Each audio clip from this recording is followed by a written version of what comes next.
All right, how's everyone doing? I am Rich CELENZA. Thanks for checking out the Rich CELENZA show. So, not sure what I'm going to call this podcast yet, but what I kind of want to ask is, are people usually interested in you? This can be personally or online. And I've done previous podcasts. I did one specific one regarding, people making themselves approachable, especially if they're single and going out. Because I don't think a lot of people realize when going out that a lot of times they're not that approachable. And I talked a lot about men actually in that more than anything, because I think a lot of men go out when they're single. A lot of times they could be with a group of guys. They could start, doing locker room talk. They could be loud. They could be drinking, could be very aggressive.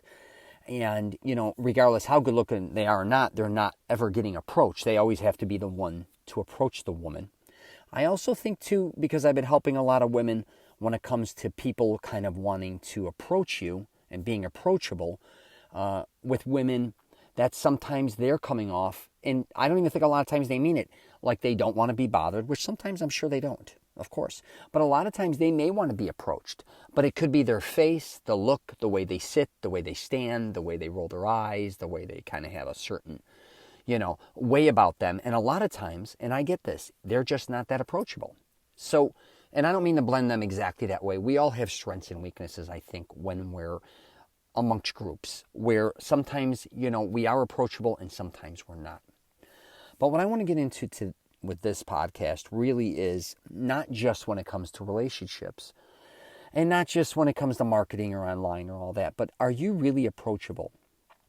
Because I'm one of these people, I think, that has, once I get going, I know my position in life, because I've been in the bar and nightclub business, and I start telling stories and I'm joking and laughing, and I know how to kind of set it off, I guess you could say, kind of take on a spotlight position.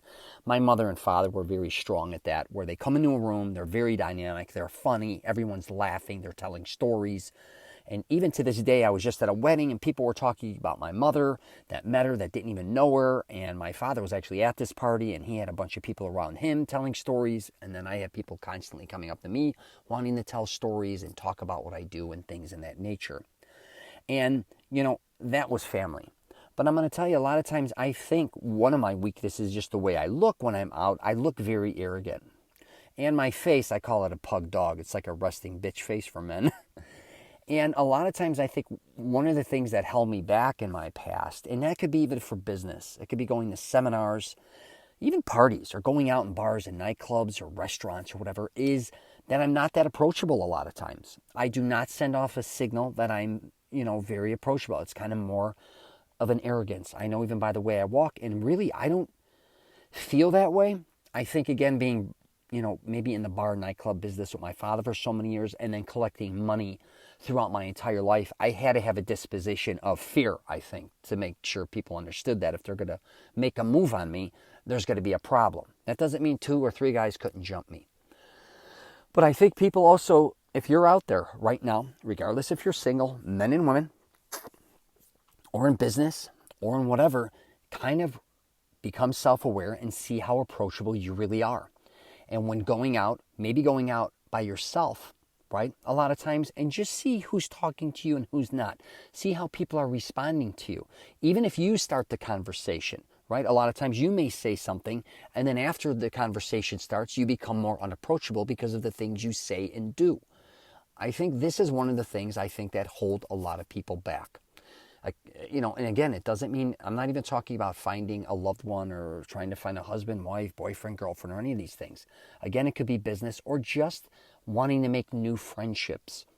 I think after, all the years that I've been trying to help people with relationships and friendships, the one thing I think a lot of people get stuck with in life is being caught up with only keeping the same friends they have and kind of saying, I don't have time for new friends. I don't trust anybody out there.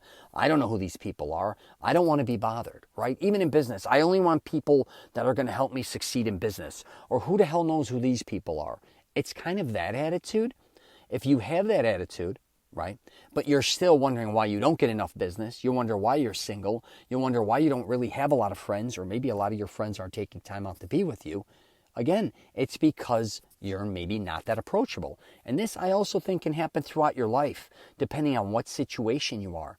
And I even went through that to a certain degree. I remember even when I got divorced, say, all of a sudden all my friends were married. First, I was the first guy to get married for the most part. And then I was very approachable because I'm the married guy. And then everybody's, starting to date and get engaged and get married, and they're coming to you for advice and all these things. But then I was like the first one to get a divorce in my family later. Then I could tell like a lot of, and this isn't a dig on a lot of my friends, wives, or anybody, but then I'm kind of out there. And now I'm not approachable really to a certain degree because they're not, they're afraid maybe if they hang out with me, it may be a bad influence or whatever the case may be. I'm just using that for an example, but throughout your life, you may have things going on where you're very social, having the time of your life, you may be making a lot of money. And then there may be other times where you're miserable. You're not making a lot of money. You may have lost your job. And again, now you're very unapproachable. So I just wanted to do a podcast on this because I think a lot of times we have to really become self-aware, especially when entering a room or the way we present ourselves to other people. And even when, I will say this too. I will wrap it up officially with this. When I traveled a lot, I didn't want to be approached a lot of times because I just had to get in and I had a lot of work. If I was writing a book, a screenplay, or a program, whatever I was working on, even on an airplane, sometimes I would throw off, like I do not want to be bothered. But there's a way to do that and be very polite. You do not have to be an asshole. I'm just telling you. But I think people think you either got to be very, cut and dry, like, cutting people off. I don't want to be bothered, or ignoring them, walking away from them. There's a right way and a wrong way on how to treat people. I don't care who you think you are, but people deserve the respect. Now, if they're disrespecting you, that's different. But I'm just telling you there's a right and wrong way. I think a lot of times when people do approach you, and maybe they're not your cup of tea, maybe they're too arrogant themselves, or maybe they're asking too many questions, or they never shut up. I get it. But I always try now to take the approach that I try to give them as much respect as I can and then very kindly kind of move on. And I think that's the best way to go, and maybe that's something you might consider as well.